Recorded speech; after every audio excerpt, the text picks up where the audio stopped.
Сәлеметсіздер ме, құрметті педагогтар? Бүгін біз авторлық бағдарлама жазып үйренемін атты курсымыздың бірінші сабағын бастаймыз. Ең әуелі, авторлық бағдарлама дегеніміз не деген сұрақты әрбір педагог өзіне қою керек. Себебі мектепте жүрген әрбір мұғалім авторлық бағдарлама жаза алады.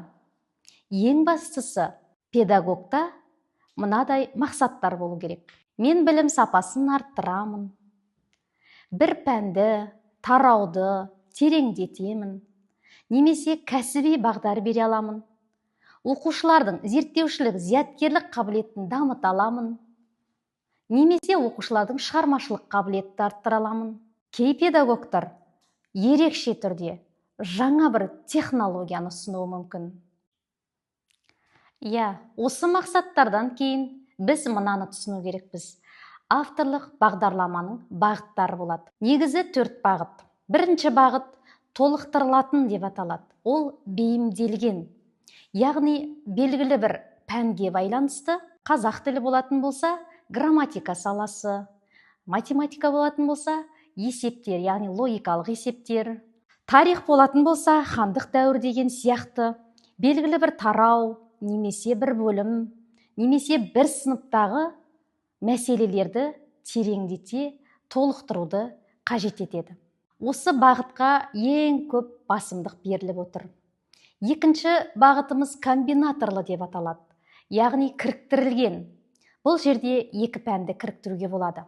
Физика мен астрономия, немесе физика, лирика, немесе тарих, география сынды ұқсас пәндер, немесе ұқсас болмаса да бір үндестік табуға болатын пәндерді кіріктіру арқылы жасалатын авторлық бағдарламалар. Ал енді үшіншісі өнертапқыштық деп аталады.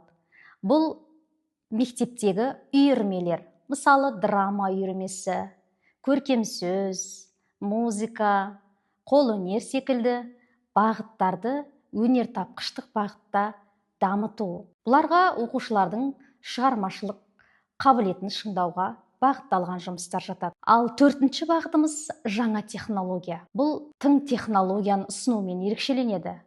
Немесе арнайы платформаны құру, ерекше бір веб-сайттар ашумен ерекшеленеді. Құрметті педагог, өзіңіздің бағытыңызды анықтай алдыңыз ба?